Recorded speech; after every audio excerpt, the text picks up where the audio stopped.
This episode is brought to you by Accenture. When your advertising operations fall out of sync, everything else follows. Spotify and Accenture are working together to reinvent the rhythm of ad sales, using automation, analytics, and smarter workflows to simplify campaign delivery and access better data across the business. The result? Less time spent on operations, more time connecting brands with the moments and fandoms that matter most. Learn more at accenture.com/Spotify. The new LinkedIn Hiring Pro can't undo your last hire. The human postponer. They were the master of one phrase. I'll circle back on that. But 3 months later, you are the one doing all their work and wondering how big that circle is. But LinkedIn Hiring Pro can take the hiring load off your plate by automating the hiring busy work from the initial job post to scheduling interviews. Hire right the first time with LinkedIn Hiring Pro. Post a free job today at linkedin.com/quality. Welcome to Holocron History, Star Wars Canon vs. Legends, where we take a deep dive into the Star Wars universe, such as characters, creatures, stories, and so much more. Hosted by Ben of Temeria and Kodojo.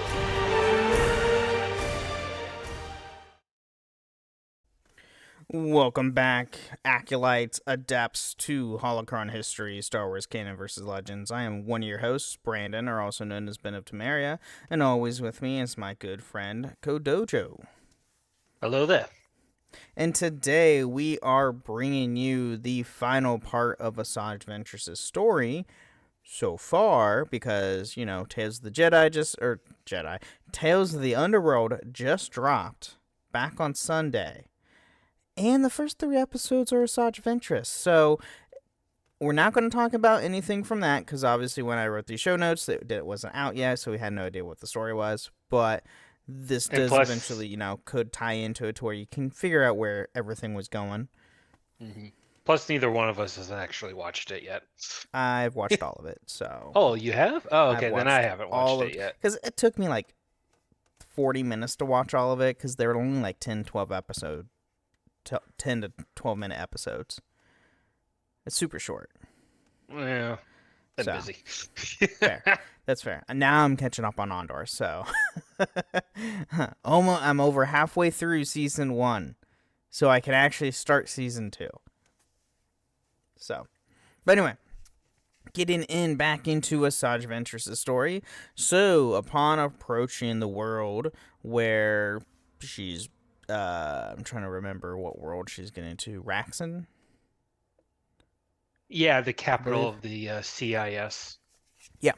So Ventress used security clearance codes provided by Sumdine to pilot the Banshee past the naval blockade of Raxus and down to the surface before heading to their destination, the capital city of Raculon. She insisted that 2 of them would sloop in and Tamwith Bay to pick up their formal attire. Their plan involved ambushing Dooku at a high society gala organized to honor the Count with a Raxian Humanitarian Award, and she and Voss would need to disguise themselves as Confederate dignitaries to get in. Okay, I'm not gonna lie, she would stand out regardless of her former attire or not. Yeah, she would. But the funny thing about Dooku receiving the Humanitarian Award is that earlier in this book, I think at the beginning of this book, Dooku was personally leading an attack on a civilian convoy of refugees. Yeah. Yeah. Very, humanitarian of him. Right. So after the short stop, headed to Raxalon, where she dressed herself in an astonishing, form-fitting black gown that concealed her lightsaber, but it was easily accessible through a side seam.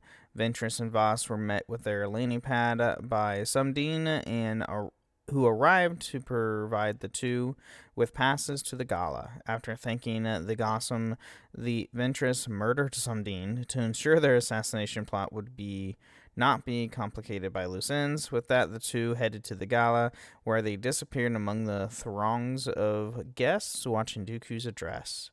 Following his pronouncements, the 2 split up, with Voss heading off to prevent General Grievous from interfering while Ventress approached the Count on her own. So Dean, he was the guy who's leading the plan to kidnap the Chancellor at first, right? I Back in like two, three think. episodes ago, Well, where this is Obi-Wan went all undercover. I believe, but this is all during Dark Disciple, Yeah, yeah. I'm just saying that's the same which is guy. still during the Clone Wars. For Yeah. everybody, it's not after the Clone Wars. It's obviously still during, since Dooku's not dead yet. Oh no, no. This was not the person I was thinking of. Oh, okay.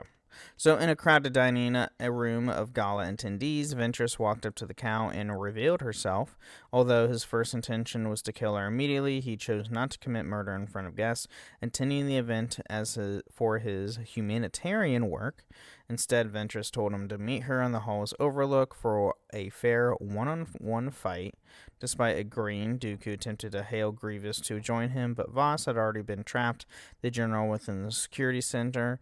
Ventress, meanwhile, waited on the overlook for the Count, who arrived offering Aldarian wine. He was rebuffed by Ventress and surprised first by Grievous's lack of response, and then by the arrival of the Jedi Quinlan Voss. I would like to point out also, this is Ventress' third time attempting to kill this guy. Yeah, she's tried Because multiple times. the Twice first, during the Clone Wars. oh yeah, Like the animation show. there's Obviously. one with Savage Opress, Mm-hmm. another time with two sisters she Yep. brought along who were both invisible and blinded Dooku. Still couldn't kill him. Nope. So I don't know what she thinks is going to change. Right. So the three quickly entered into a vicious duel, Ventress and Voss easily gaining the upper hand. However, during the duel, Voss revealed that Ventress had trained him, tipping the Count off to their love affair. Knowing his opponent's weakness for one another, he was able to recover and overwhelm his adversaries. Dooku threw Voss back and grabbed Ventress with telekinetic power, slamming her into the railing and knocking her unconscious. She quickly regained her wits, but was attacked by Grievous, who had escaped the confines of the security center. Ventress was dragged down to the balcony below and lost her lightsaber. When Grievous landed on top of Ventress with the metal foot pressing against her throat, she was thrown down and took a brutal beating from him. However, she managed to defend herself with Voss's weapon, which had tumbled off the overhang. Yeah. Yeah. So again, what did she think would be different? Yeah, right. She can't win.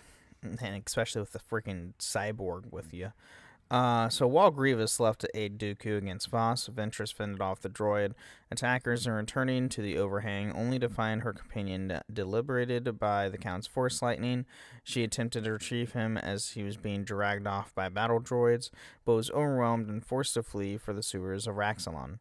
With the mission having failed and Voss taken captive by Dooku, Ventress was lost but resolved to rescue her lover from the Count. Although she briefly considered reaching out to Kenobi, she believed the Jedi would never trust her. Instead, she fled to Raxus and committed herself to saving the man she loved from the clutches of her former master at all costs. Meanwhile, Voss began to believe that Ventress had set up to fail and embraced the full power of the dark side. Yeah, but don't you think she would have him fall to the dark side on her terms and not Dooku's? Yeah, right. Yeah, I don't know. It's weird. So after escaping Raxilon with the Banshee, Ventress wandered for a time to formulate a plan to rescue Voss. She knew Dooku would take the Jedi to his palace on Sereno and torture and imprisonment, and understand that she had no chance of rescuing her lover on her own. And so, in spite of their complicated professional relationship, Ventress sought out Boba Fett and his syndicate of bounty hunters on Tatooine. In the Mos Eisley Cantina, she confronted Fett, Bosk, and Latz Razi with the offer of 100,000 credits for the rescue mission. Yeah, and for reference, she's a very successful bounty hunter for, I guess, in the past year. Mm-hmm. And there's been plenty of work with the war going on, so... Yeah.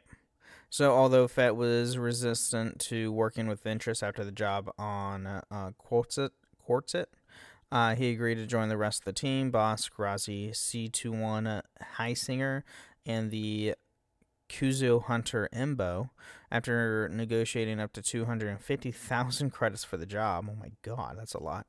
The sum represented all the wealth Ventress had accumulated throughout her bounty hunting career, with no other recourse. She had paid the syndicate up front and briefed them on their mission and target. Now, for reference, Fett and Ventress did a job with a bunch of other bounty hunters. By the end of it, she sort of betrayed Fett in a good way, as it were, for good reasons. Go watch Clone Wars. When you watch it, she betrayed him for the right reasons. Right, yeah. So Ventress and the members of the Hunter Syndicate traveled to Sereno aboard Fett's ship, the Slave One, which is now not called that. So for everybody to know, it's not called that anymore. What did they change it to? Fire Spray. Ugh. Yeah, I know. That's just, they don't want to use the term slave in a ship name, which even though they have slaves in the Clone Wars, so I don't know how that whatever. Anyway, upon landing at the spaceport near Dooku's palace, Ventress explained her compatriots that Dooku would likely not be present and that they would simply have to provide a distraction for the palace battle droid guards, whilst they infiltrated the compound to free Voss. Having previously lived in the castle at Dooku's apprentice, Ventress knew the delivery schedule for supplies as well as the location of the landing and offloading docks for the supply shuttles. The team waited to the forest outside of the palace for the transports to arrive and attack as soon as the droids began offloading their cargo.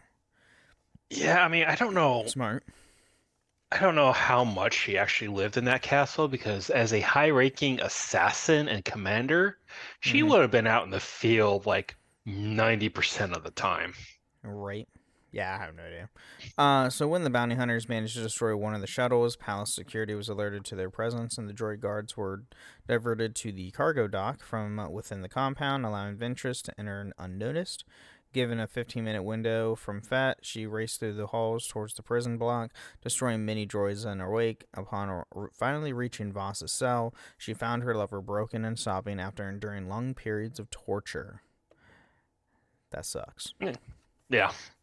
So when he sensed her arrival, Voss quickly seized Ventress in a forced choke and accused her of being a liar and murderer. Dooku had provided Voss with the lightsaber that belonged to his late master, and the Jedi's psychochemic abilities revealed that Thom had been executed not by the Count, but rather by Ventress.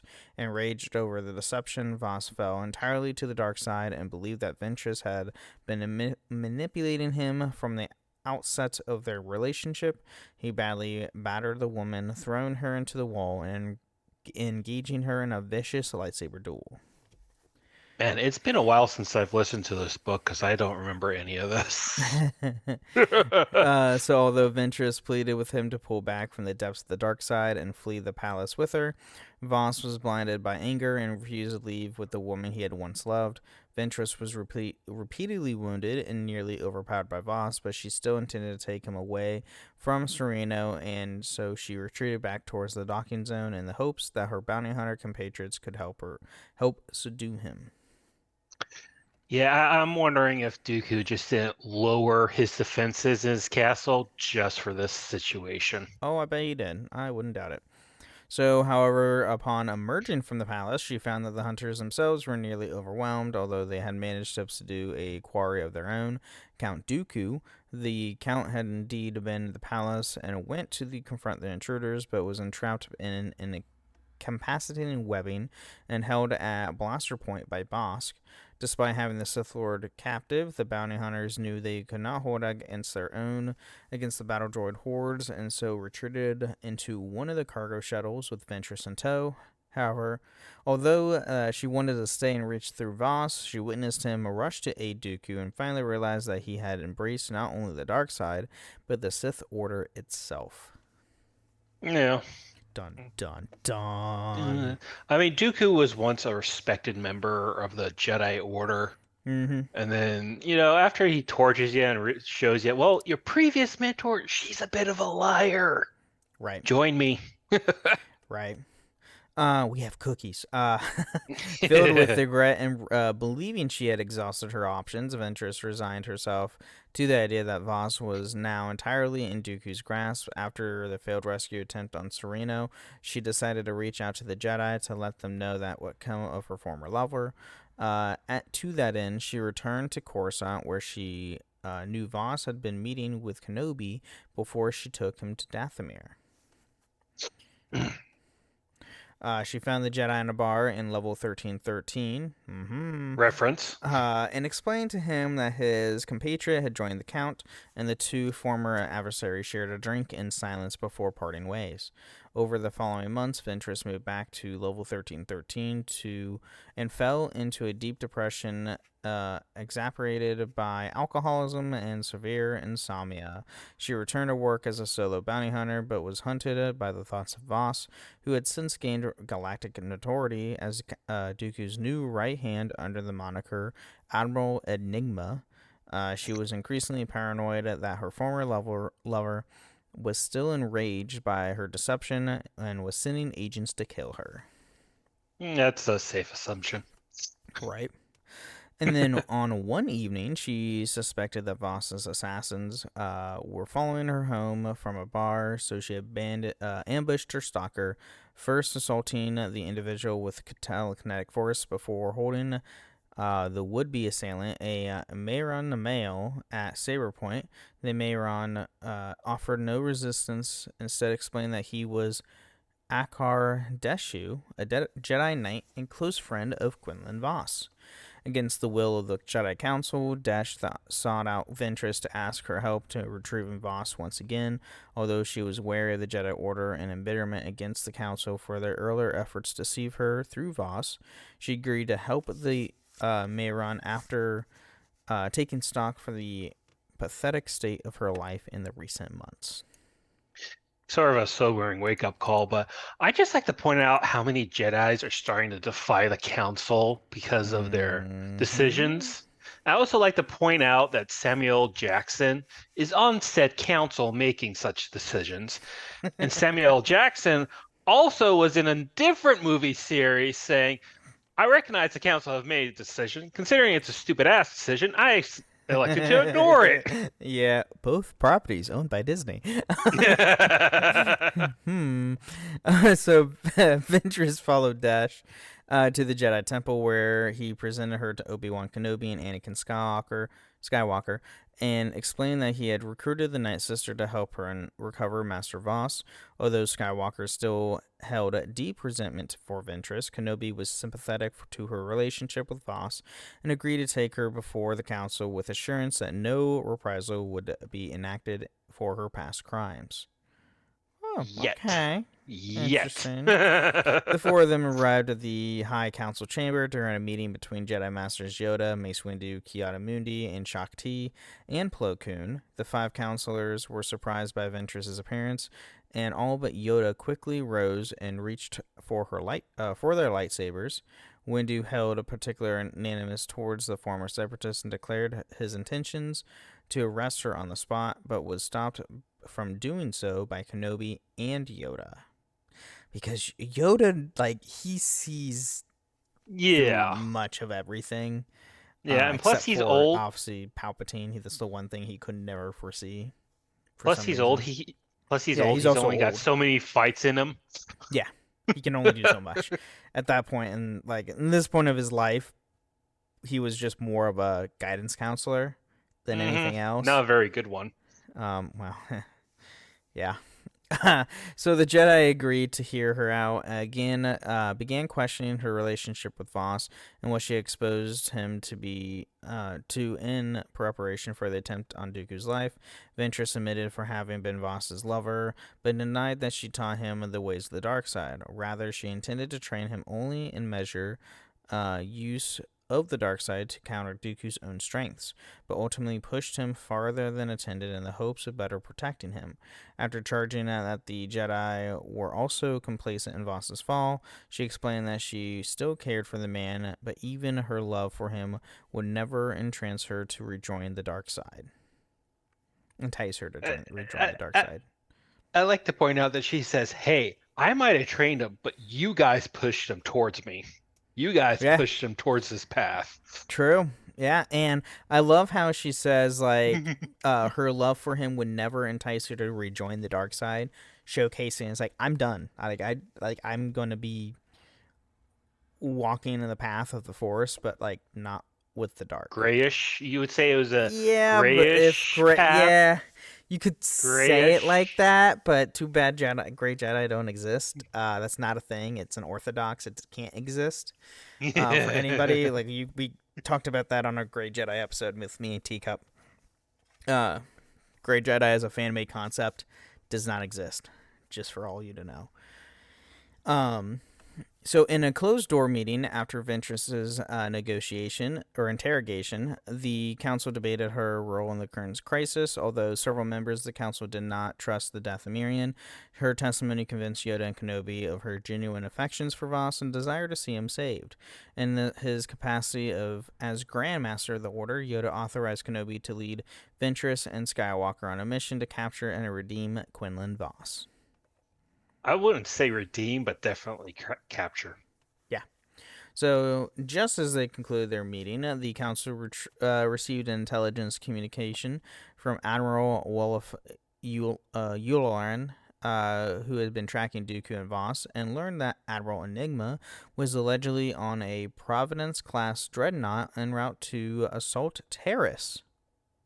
Ooh, wait. The Outer Rim territories. Terrace. Wait, did they make Terrace canon now? Is Terrace canon? Terrace is canon. Ooh.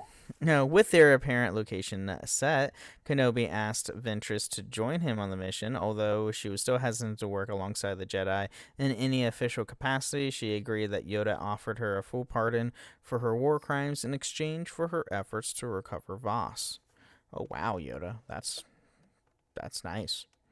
That's a lot. That's a lot. Yeah, that's pretty endearing there, Yoda. All right. So Ventress, Kenobi, and Skywalker left Coruscant aboard the Banshee and intercepted the Confederacy's fleet. With the ship's powerful cloaking device activated, the three of them were able to navigate through the Separatist armada and use the Ventress's knowledge of the Separatist security codes to land in a hangar of the Dooku's Providence-class dreadnought. Ventress, having familiarized herself with the ship during her time under the Count, guided the Jedi through the vessel towards the bridge, where they expected to find Voss. The three reached the bridge without being detected, but they're shocked to find Dooku, and not Admiral Nuna, is in command of the dreadnought. Okay, I'm sorry. Ventress has been gone for how long, and they're still using the same security codes? Yeah, good call there. That's and Dooku knowing that knows them and knowing she's alive. I'm sorry, did that not raise red flags with anyone on the mission? I mean, it's Dooku. He probably is like, oh, trap him just like now. So Kenobi Skywalker immediately attacked the Sith Lord and his battle droid guards, but Ventress remained committed to finding Voss. After failing to locate him elsewhere on the bridge, she guarded Kenobi from battle droid attackers, while the Jedi Master searched the warship's dialogues to locate his lost friend. He discovered that Voss was still being held prisoner in the brig, leading him and Ventress to believe that he never truly joined Dooku. Oh, okay. Yeah, it's a possibility. False front with an admiral. Yeah, it's a trap. The two left Skywalker and Dooku on the bridge and rushed to the brig, where they discovered Voss, who had clearly been tortured and starved during his imprisonment. Kenobi released Voss from his constraints, but Ventress sensed a deep and lingering darkness from within her former lover. Although the Jedi prisoner attempted to explain that he only attacked her on Sereno to fool Dooku into thinking he had joined the dark side, Ventress refused to believe him and instead insisted that she could still sense Voss's hatred and it was still irredeemably lost to the dark side. The assertion started Kenobi as he sensed no darkness in his Jedi comrade. His attempt to calm Ventress failed, and the Dathomirian attacked her former lover, claiming that she could not only be free from the dark side and death. Kenobi jumped to Voss's defense, and the two dueled briefly while their freed prisoner attempted to flee the melee. Gosh. Yeah, So much okay. back and See, forth. Jedi don't know how to look for darkness. Yeah. They really don't. No. Otherwise, they would have found out Palpatine right away. Uh-huh. So the spat was interrupted by the Dreadnought's battle droid's defenders, and all three were forced to flee towards the hangar to make their escape. Skywalker rejoined the group during their rush back to the Banshee, but the team soon found themselves trapped within the hangar because the Confederates had changed the access codes for the ray shields that were quickly closing the hangar bay doors. See? Trap. I am vindicated! Trap. While Ventress attempted to bring the shields down from within the Banshee by entering new codes, Voss left the ship against her protestations and obscenely to deactivate the shields and open the doors from the console or control consoles within the hangar. The Dathomir was furious that the Jedi allowed him to escape her ship, and she was certain that he was escaping back to Dooku, but her surprise, he quickly returned, having accomplished the objective. Oh, okay. What was his objective? Get the hangar base doors. Oh. Ventress piloted the Banshee out of the open hangar and into space, trailed closely by droid tri-fighters dispatched by Dooku. While Skywalker and Kenobi worked defensive turrets, Ventress deftly avoided blaster fire and Discord missiles while insisting that Voss take no part in the efforts to protect the ship. She was ultimately able to outmaneuver the droid fighters and jump the Banshee to hyperspace, saving the team and completing their mission. She sat alone in the cockpit until Voss approached her in an attempt to explain his attack on Sereno and apologize. Ventress rebuffed him entirely, insisting that they were no longer partners or lovers, and that she would kill him if she did not leave her alone. Jilted lover. Right. She flew the group back to the Jedi Temple on Coruscant, where they brought the Voss before the Jedi Council. Masters Windu and Yoda expressed their appreciation for Ventress's help and confirmed that they would honor their deal and issue a full pardon for all her previous crimes. Still convinced that all the Jedi were blind to Voss's turn to the dark side, she abruptly left, telling Akar Deshu on their way out that Voss was not himself in the aftermath of his imprisonment. Which, torture can do that to you. Yeah, exactly. Why wouldn't it be?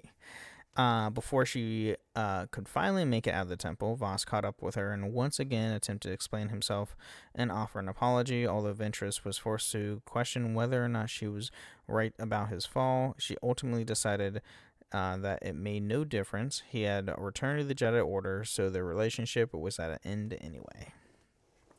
Because Jedi don't... The council doesn't allow relationships. Yeah.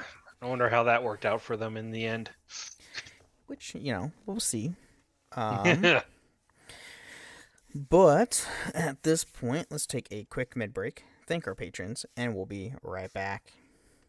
What if I told you you only have 12 hours to legally have sex? To finding true love. Or just like a good guy. From the director of Easy A and Anyone But You. This whole thing is nuts. There's nothing traditional about this night. On August 7th, the clock starts on the summer's biggest rom-com. I'm Owen. Allie. What about you and me? Monica Barbaro, Callum Turner. I've been told I'm a 7. By who? Your mom? Nah, she thinks I'm a 10. One night only. Rated R. Only in theaters August 7th. This episode is brought to you by Perfect Bistro Cat Food. Hey guys, today I'm interviewing my cat about his Perfect Bistro food. Percy, you seem to be a big Perfect Bistro fan. Care to comment? Totally. What do you like about it? You love the high-quality ingredients? And the delicious flavors, of course. Yeah, that makes a ton of sense. Listen to Percy, guys. Visit perfectbistro.com to try it for your cat.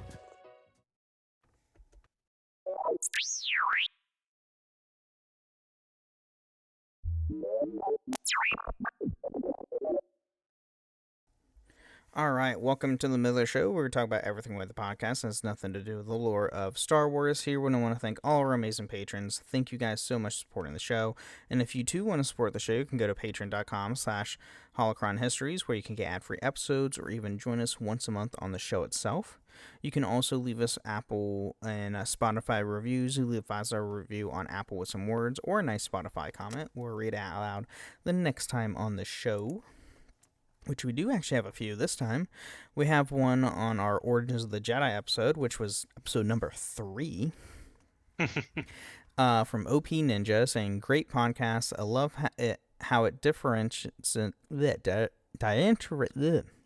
makes the differences between legends and canon. Words are hard. Most things I listen to don't, so I finally able to hear what's confirmed and what isn't. May the Force be with you. And you always. And then we even have one on our part 1 of Asajj Ventress from Oreo for Life 94. Love the show. I'm always looking forward to the next episode. Also, I'm with Ben on Mace Windu coming back. Anakin had both arms and legs cut off and was burnt alive and still lived. There's no reason he couldn't have used the Force to push him onto a ledge while falling. I'm right. He was over 500 stories up. And that don't mean anything for a Jedi. There's the Force. Done. That's He's it. dead. Get over it. No, he's not. Samuel Jackson will come back in the strangest of ways, and we'll all love it for it. And then you can also find us in a few different Discord servers, the Robots Radio Discord at robotsradio.net, as well as my own Discord server, the Ben and Friends Podcasting Discord, where you can find this show and all the other shows that we host, or that I host. So, which are the Final Fantasy Lorecast, the Gundam Lorecast, the Wizard World Lorecast, and the Witcher Lorecast. So go check those out. All great stuff, all great fun. And we also have some interesting Star Wars news. So as of today of recording, May 6th, Destiny 2 is getting a Star Wars-esque expansion. So it's not Star Wars per se, it's Star Wars themed in the Destiny universe. So if you buy the newest expansion pass that just went up for pre-order, or that just went up live today, you get 3 skins or 3 armor sets you get for free for cosmetic stuff. Transmog, that's the word I'm looking for. So hunters are General Grievous. Titans are Darth Vader. And warlocks are Kylo Ren. So, interesting. And then starting in December 2nd, we're actually getting Destiny 2 Renegades, which is its second. They're doing like little DLCs instead of one big giant DLC now. It's the second half of the year's DLC, and it's all Star Wars themed, where there's a straight up lightsaber in the game. You'll be able to have a lightsaber. So, yeah. And I will say, I did log into Destiny 2 today to see what other cosmetics they might have. So they did do a Star Wars collaboration earlier in the year with the different stormtroopers. So the Titans Titans are stormtroopers. Hunters are death troopers, and warlocks are the royal guard. And you can get the TIE Advanced as your starship. You can get a speeder bike as your Sparrow, and then the Ghost Shell is the Death Star 2, and actually does like the laser from the eye, which is really really cool. I don't want to play more games. Damn it, Ben. I know, right? And they also did a new ship, Sparrow, and Ghost Shell today for this stuff. The ship is essentially like Kylo Ren's starfighter. It's whatever class starfighter he has from the sequel trilogy. I can't remember what's called on the top of my head. And then the Sparrow is like a weirdly weird like speeder, it's a half speeder. It's really weird looking. You would see it in Star Wars. The Ghost Shell though is really cool though. The Ghost Shell is a probe droid, which is really cool. Like Iden Versio's probe droid. Yeah. I don't and I need was to play more like, games, Ben. oh, that's great. Don't need and to play then, more, but obviously, we have the galactic battles with Fortnite right now.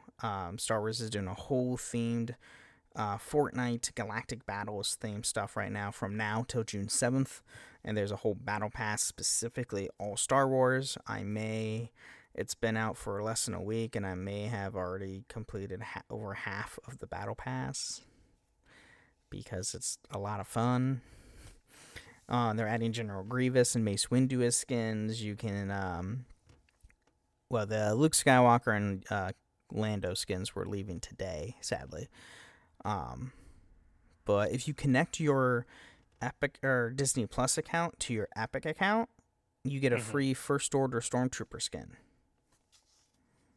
So there's that too.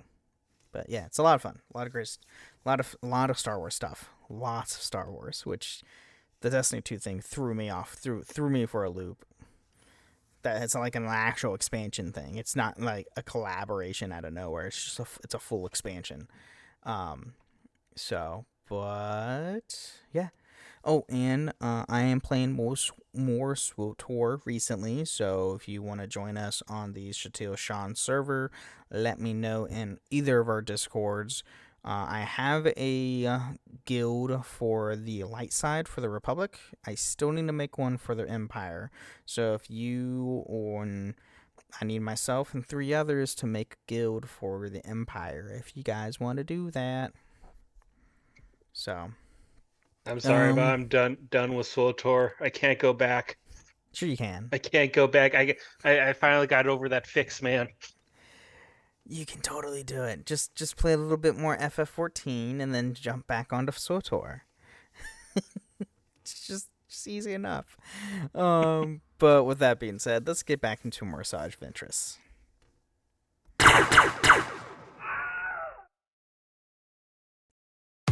This episode is brought to you by Starbucks. That is fire! Whoa, that's good. This might be the drink of the summer. Okay, I like this one too. I'm rocking with it, okay. Try it for yourself. Starbucks Refreshers Concentrates are coming home. Find them in the coffee aisle and make it yours.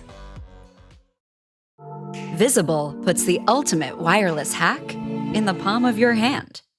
With unlimited 5G wireless data and hotspot designed to keep you connected, powered by Verizon's 5G network. And no contract holding you back. Plans start at $25 a month, or get the premium Visible Plus Pro plan and save $10 on your first month when you use promo code HACK. Make the switch at Visible.com. Terms apply. See Visible.com for details.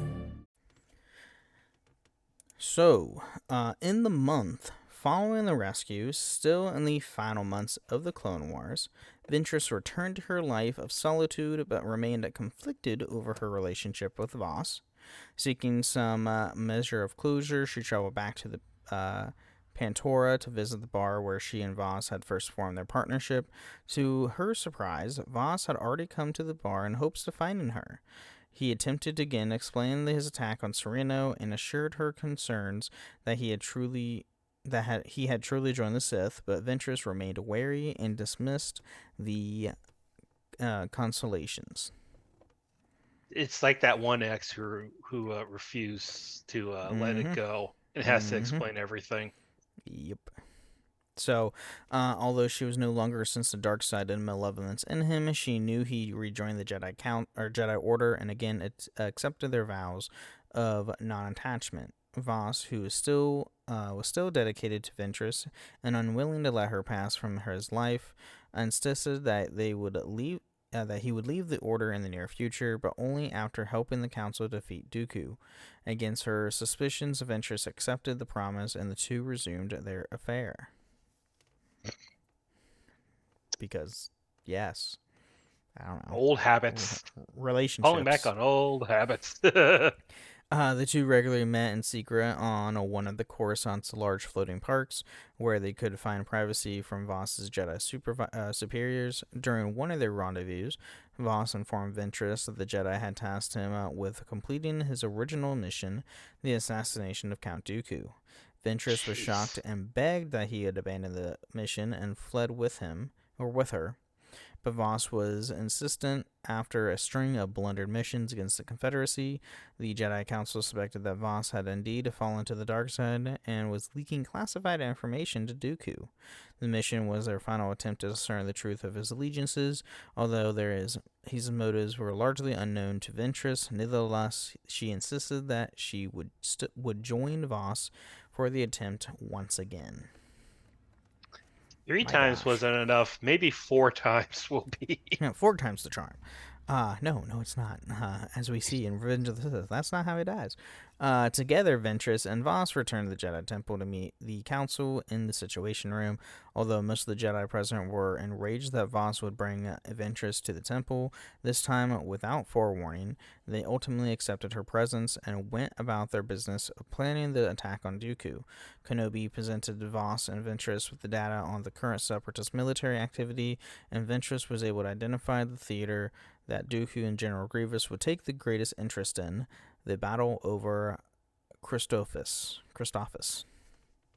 Again? Like, apparently. Yeah. She knew that the Count had a long-standing vendetta against the Crystal Planet and even located Dooku's orbiting dreadnought from the Republic's reconnaissance footage. With the Council's approval, Ventress and Voss left the temple, but the Night Sisters suspected they were going to be followed. To her surprise, Voss was pleased with the possibility that they were being tailed, mentioning that he had a plan in mind, but that it did not yet be shared with her. Ugh. Secrets. Mm-hmm. Key to all relationships. Yep. So Ventress flew the Banshee to Dooku's dreadnought, where she dropped off Voss. Unbeknownst to any of them, Voss was being tailed by Anakin Skywalker and Obi-Wan Kenobi, who wanted to confirm Voss's loyalty. After Voss defeated Dooku in a duel, he demanded the Count, Darth Tyrannus, to reveal the elusive identity of his master, Darth Sidious. Tyrannus failed to persuade Voss to his apprentice in overthrowing Sidious and relented, agreeing to Voss's demand. Skywalker and Kenobi then disarmed both men and imprisoned them aboard the Republic Star Destroyer Vigilance. I'm sorry. Kenobi and Skywalker stopped Dooku from revealing the identity of Darth Sidious. Why? Why? Because I don't know. However, Voss and Tyrannus escaped, in the process killing Jedi Knights Akar Deshu and Cav Bayons, and their clone captors, except for Commander Cody, before Voss called Ventress to evacuate them on the Banshee. Ventress reluctantly did so, and her union with her former master was tense. They nevertheless headed towards the Separatist dreadnought, only for the Vigilance to shoot down the Banshee on Skywalker's orders. Yeah, they're just screwing this up. Yeah, I'm curious where all this is all going, because I haven't read Dark Disciple, to be honest. So it's been like 2-3 years since I've listened to the audiobook. Okay. So Ventress's ship crashed on Christophsis, which dealt significant injuries to Tyrannus.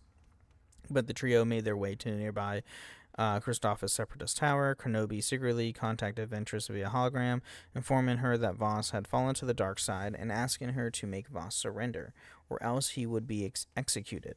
Master Mace Windu subsequently told Skywalker and Kenobi that all fugitives should be executed.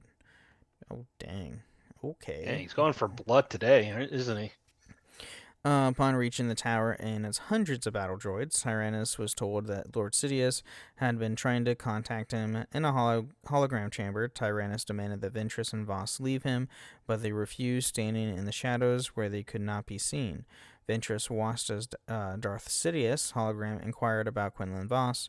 Tyrannus claimed that Voss served him as an assassin, and explained that his position had been exposed to the Jedi and the Republic, asking his master to send the ship.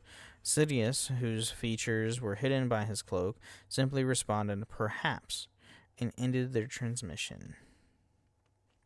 The most concealing item in the entire galaxy. A cloak. Yeah, yeah. Mm-hmm. Yep. Not that you can see his nose and see it's completely identical to Palpatine, but no. Okay, yeah, sure. So the Crystal Tower was then bombarded by Skywalker and Kenobi's forces, wounding Ventress, Voss, and Tyrannus. The latter was briefly knocked unconscious by a blast that reopened his crash wounds, and Ventress wanted to let him die, although Voss persisted in his aim of following the Sith Lord to Darth Sidious and killing them both. Ventress confronted Voss about his supposed plan and fall to the dark side, repeating her warning that it was a corruptive and unhappy path. In that moment, Ventress felt the living force filling her entire being, and Tyrannus blasted a force lightning at Voss before he could respond, and Ventress bore the brunt of the assault with her body. Ouch. So was she being redeemed in this instance? Kind of. She was receiving the living force? I mean, everybody has the force, but she's becoming more in tune, I guess, with it, you could say. Mm-hmm. So Quinlan Voss stopped Tyrannus, who goaded him to kill him, but Voss refused, and he recognized that it was the path of the dark side. Voss reaffirmed his identity as a Jedi and confronted the apparently dying Ventress in his arms, whose deed had both shattered Voss's darkness and had returned herself to the light side of the Force. The Sith Lord escaped the reinforcements from Sidious, while Skywalker and Kenobi found Voss and evacuated him and Ventress back to the Vigilance, where Ventress's body kept in stasis. So they bombed the fortress, hoping to kill all three. Mm-hmm. And then they come down and says, "Okay, you can come back with us." Yeah, it's a back and forth. This is sending so many mixed messages right here. Mm-hmm. So several months later, Voss and Kenobi took Ventress's body back to Dathomir, where she was laid to rest alongside of her sisters in the waters of her village, making tendrils of green mist rise. Voss followed shortly after Kenobi began to hear the whispers of the Night Sisters' voices, welcoming their lost sister back home. And in fact, as Voss reached out to the Force to say goodbye to Ventress one last time, he thought he could make out the word sister. Her yellow lightsaber was laid to rest there. Yeah, so that explains how she gets it back in Bad Batch. Yeah. So I guess actually now we no. insert This inserts Tales of the Underworld. Exactly. Now you insert Tales of the Underworld. Now we go to essentially her time with Bad Batch. Yeah. So we're skipping Tales of the Underworld because obviously I don't have that in the show notes, and 2, go watch it because it's only 3 episodes, like 30 minutes long for 3 episodes total. So go watch it. It's great. So after her apparent death in the end of the Clone Wars, Ventress continued her travels covertly as a personal starship, on a personal starship, and her with a new yellow lightsaber. The Separatists were defeated following the deaths of Dooku and Grievous, and the victorious Republic was transformed into Galactic Empire under Palpatine as the Emperor. The Jedi and the other Force-sensitive individuals were hunted down by Imperials, including clone troopers, as they were obligated to be loyal to the Emperor via the inhibitor chips. Yeah, the dark times. Yeah, so the Empire would post bounties on individuals with high M counts, a measurement of midichlorians in the blood, which indicated the host's potential to channel the Force. At one point, Ventress took on a M count job. Eventually, the rogue clones of Clone Force 99, also named the Bad Batch, found that one of their members, Omega, was being targeted by the Empire as an M count target. Hoping to learn more, the clone's hunter and wrecker thus contacted the bounty hunter Fennec Shan for information. Ventress had taken on one of the M-Count bounty jobs, so Shand, who was a contact of Ventress, passed on to the Bad Batch's detail to her, knowing that she was more information. Ventress then tracked the clones to their island shelter on the isolated planet of Pabu. It's a nice little planet, Pabu. Mm-hmm. It's very nice. Good place to retire. So after Ventress landed her ship on a cavern, several Munoz and Omega's Lucra hound companion and Batcher were attracted to the cave. Omega stumbled upon Ventress, who stopped the young girl from running away, while Batcher called the rest of the batch, consisting of Hunter, Wrecker, and Crosshair, to the cave. Because this is season 2 or 3? Crosshair with them again at this point? I can't remember when he goes back. It's 2 or 3. Tech's not with them, so probably. Yeah, this would be 3 because he passes away in 2. So this would be season 3. I believe I haven't fully watched all of a Bad Batch either, so that's something. Oh my God, Ben. I know, I'm terrible. So as the clones confronted her, Ventress asked why they wanted to know about the Empire's M-Count bounties, cautioning them that they were reckless in seeking the information and should be laying low. The clones were reluctant to reveal their suspicions that Omega herself was being targeted for her M-Count, but Omega wanted Ventress to test her M-Count, insisting that she wanted to know who she really was. Ventress agreed, beginning to give Omega 3 tests with a balancing task. So, standing on a slippery rock on one leg, Omega was unable to let go of her conscious mind and continued slipping, when Ventress sensed the other clones realized her identity as a former Separatist assassin, she sent Omega to retrieve a white blossom from the weeping Maya tree on the top of the island before sunset, which was quickly approaching. With Omega gone, Ventress faced the other clones, who demanded that she leave. However, Ventress was insistent on staying and warned the clones against attacking her, to no avail. After defeating not a good idea attacking Ventress. No. So after defeating the 3 clones, Ventress reiterated that times had changed in the new age of the Empire. Omega returned with her flower and found her brothers defeated at the hands of Ventress. As the former Sith used the Force to choke Wrecker, Omega pleaded for Ventress to stop. When Hunter told Omega that Ventress was a war criminal, Ventress angrily replied that they were not enemies, and as they had all been pawns during the war, regardless of which side they had served, before stalking away. Technically, she did get that full pardon, so she's not a war criminal anymore. True. So later, Ventress and the clones parted. Hunter, Wrecker, and Crosshair warned Omega that Ventress had committed deadly acts and violence during the war, yet Omega was adamant that Ventress should be given a chance, just as how she had given up hope on Crosshair, who previously betrayed the squad. The next day, with the badge having promised Omega not to interfere, young girl met Ventress on the island seaport. Omega expressed her appreciation that Ventress wanted to help since she remained on the island. The pair then took a boat and went out to sea. After traveling a distance from Pabu Island, Ventress instructed Omega to reach out, since individuals who used the Force often had an affinity with animals. Omega thought the exercise to be meaningless, but Ventress herself reached out to the Force, attracting several green rays to the sea of her boat. Omega was amazed by Ventress's abilities until a large Rathian then approached and capsized the boat.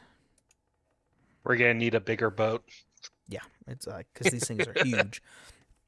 So as Ventress Omega landed in the water, the young girl was grabbed by one of the Vatran's tentacles, but Ventress quickly used her lightsaber to free her. The batch attempted to battle the creature with their starship, but Ventress growled that they were hindering her efforts to calm the beast. Omega persuaded her companions to trust Ventress and stop firing, even as Ventress herself was being grabbed by the Rathan. Now this shows Ventress character growth. She probably would have killed such a creature in the past. Now she's just trying to calm it and send it on its way. Yep. So Ventress reached out to the creature, who calmed as the pair formed a connection. The Rathan then gently put Ventress down and left the scene, allowing the clone ship to lower. At the camp, Crosshair offered a hand to pick up Omega and then Ventress as well. The group returned to the cave, where Ventress told Omega that she did not have a high midichlorian count before parting. With Omega gone, and with Batcher and Wrecker, Hunter and with Crosshair flanking him, accused Ventress of lying. She replied that if a person had a high force potential, they must properly be trained and make use of it, and that the Empire would hunt down those strong in the Force. She would also advise the clones to hide elsewhere, and upon being asked whose side she was on and whether she was afraid of the Empire, stated that she was on her own and had a few more lives. Ventress then boarded her ship and flew away. It would be interesting to see what she did during the time of the Empire and whether or not she got involved with the rebellion in any which way. Right. So that's the end of her story, as we know it as of Canon-wise. now, canon-wise, obviously. We do have a bit of her legacy. So Ventress proved to be remembered long after the Clone Wars. Her image was printed upon a playing card included in the set that also used an image of Sidious during the mutiny on Mon Cala. A group of the 4 stormtroopers were in the middle of a card game, with both the Sidious and Ventress cards in one trooper's hand. However, their game was interrupted when Han Solo and Leia Organa breached the room and stunned the 4 soldiers. Ventress and Voss's rescue of Margaret Krim's family was mentioned in the Index of Organizations, a survival compendium sent out by Carson Teva during the New Republic era, where it was described the two as unidentified Force users. Sometime after the Galactic Civil War's Battle of Endor, she was mentioned by a member of the Wills as someone to be remembered in galactic history. So yeah, the mutiny on Mon Cala is a reference to when Mon Cala finally decided, screw the Empire, we're going to be doing our own thing. Mm-hmm. Launch all their buildings into space, because their buildings also doubled as capital ships. Yeah. That's great. It's great. It's awesome. All right, and so now we have behind the scenes. So conception and design. So Asajj Ventress debuted in the current canon continuity in the 2008 Star Wars The Clone Wars series, in which she was voiced by Nika Flutterman. Flutterman knew only as much as the audience regarding the character, and for her portrayal, simply assumed that Ventress had a difficult childhood. The character was created for the 2003 Star Wars Legends animated television series, Star Wars Clone Wars, which was the 2D animation rather than the 3D animation that we know and love. And in the Legends, she's the one who gave Skywalker the iconic scar over his eye. Yeah. During a duel on Yavin 4. Yes. So the name Ventress was suggested by Samuel C. Spitole, naming her after the town of Ventress in the state of Louisiana because it reminded him of the voodoo queen Marie Laveau. Her first name, Asajj, was proposed by Leland Chi after the character Asajj from Akira Kurosawa's 1957 film Throne of Blood, in turn based on William Shakespeare's Lady Macbeth from the 17th century play Macbeth. So her first name is from a character based on a William Shakespeare play Macbeth called Throne of Blood. I just gotta say, Throne of Blood is a lot better name for a script than Macbeth. Just some guy. Oh, what's the name of the play? Macbeth. Yeah, meanwhile, also, in Japan, it was Throne of Blood. Yeah, but that was 1950s compared to the 17th century, which is 1600s. Yeah, but still, Throne of Blood's got a certain. Yeah, but we weren't like the human race wasn't original back in the early years of life. So her design originated as concept art by Dermont Power for the potential female Sith Lord during the development of the 2002 prequel trilogy film Star Wars Episode II: The Attack of the Clones. However, the character was abandoned in favor of Count Dooku upon casting of Christopher Lee in the role. Power wanted the Sith's earlier designs to look almost as if she was a samurai. Samurai. She does have that look, not gonna lie. Ventress's costume at the beginning of the Clone Wars episode Night Sisters was a direct recreation of the outfit that she wore in her initial concept art and early Legends appearance. Chris Glenn designed her costume for episode Bounty. The outfit was accented with leggings with a pattern that resembled the red piping on Han Solo's trousers. I want to go rewatch this episode just to see her early design concept. The shoulder plate on the costume had an illustration of a black snake that represented Ventress's character as a misunderstood creature that is commonly assumed to be dangerous. The helmet worn by Ventress in the Clone Wars episode To Catch a Jedi was designed by Dave Filoni, Chris Glenn, and Darren Marshall, sorry. And in Legends, Ventress first encountered Anakin Skywalker during the duel on Yavin 4, while Skywalker and Kenobi's first encounter with Ventress in canon was part of a mission to Kanto Nemoria in the novel Brotherhood.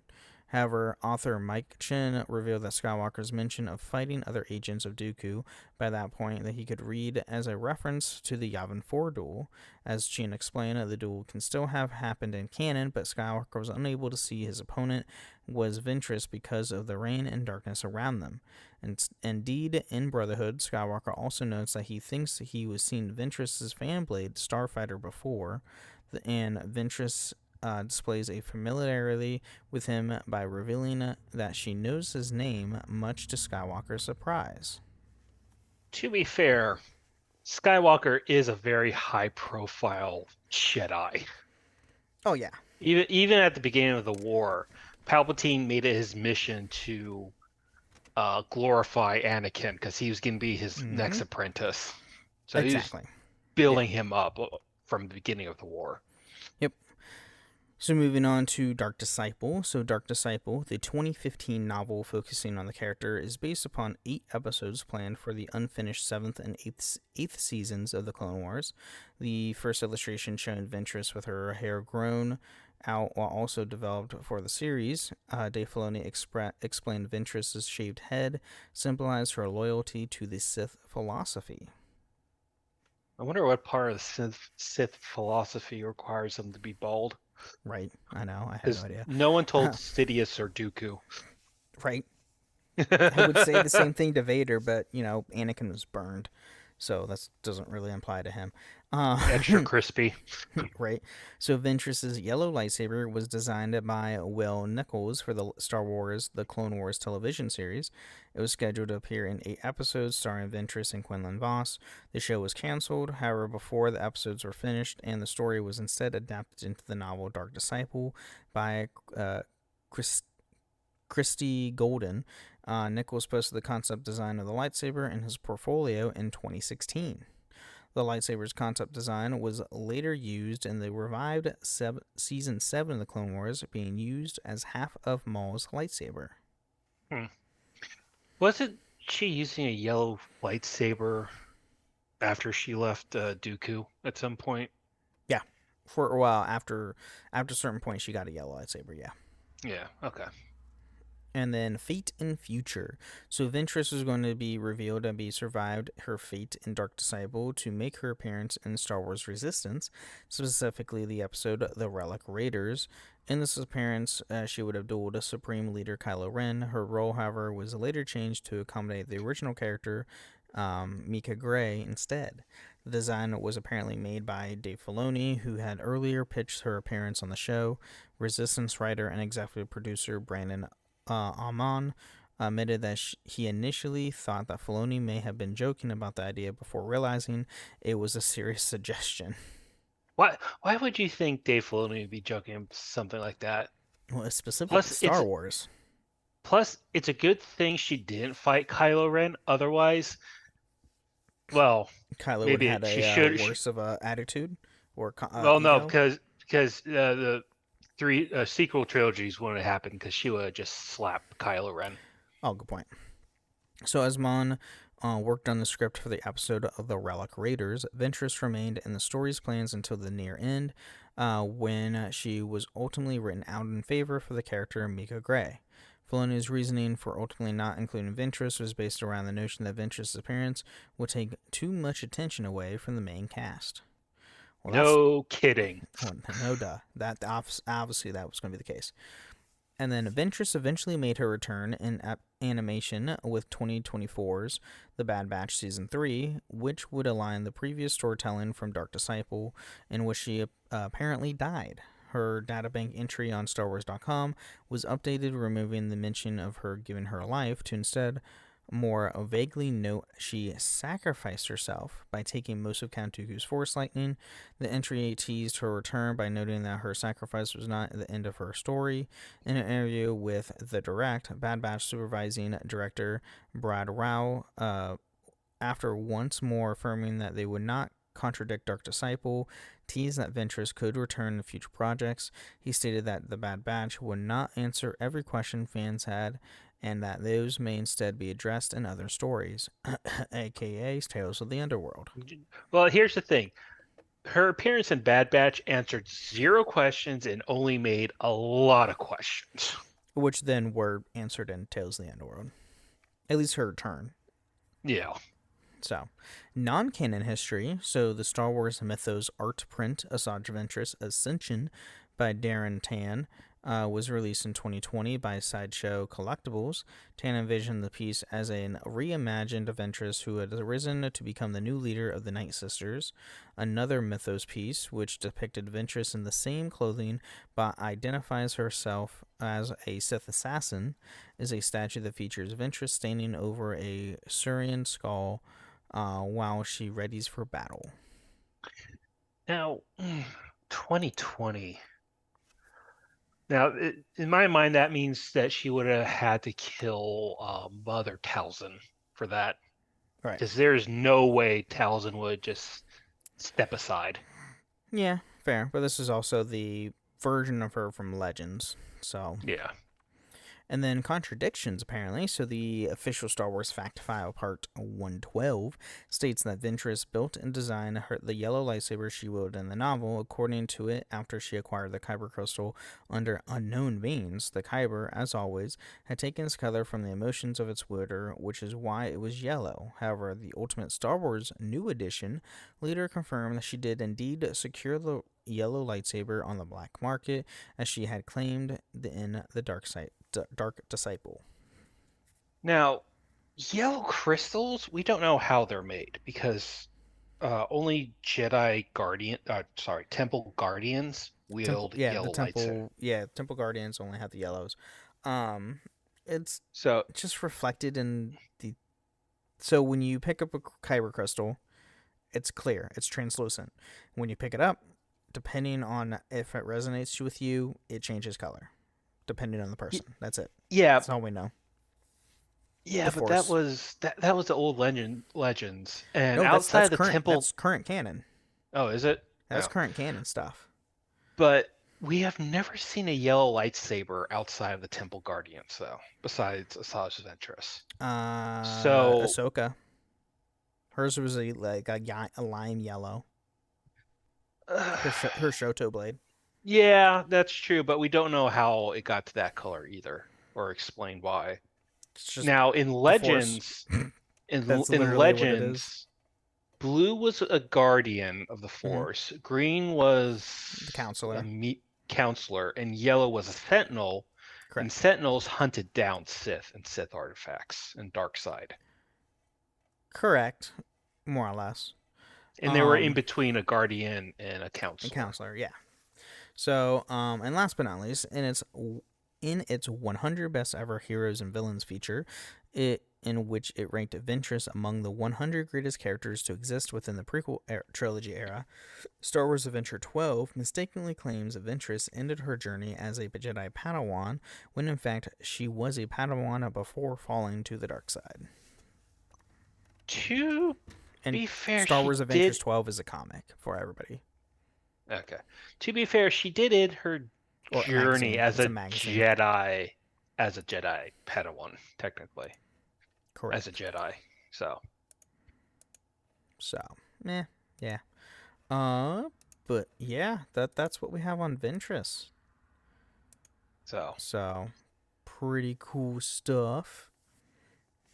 So, an interesting character and a very good addition to Clone Wars. It was interesting the way they killed her off initially, and then just randomly brought her back for Bad Batch. It's like, okay, here she is, back again. What? Right. I'm sorry, how? What? Because of why not? That's why. Why not? And, they want to do more with their character. But, I mean, yeah, it's what it is. But, do you have any final thoughts or anything on Ventress? Sort of spoke those just now, but yeah. No more thoughts. Well, everybody, thank you again for listening to Holocron Histories, and may the Force be with you. Thank you for listening to Holocron History, Star Wars Canon vs. Legends. You can find us on the Robots Radio Discord at robotsradio.net, the Ben and Friends podcasting Discord, where you can share your thoughts, experiences, and love for the Star Wars lore. And don't forget, for the Republic!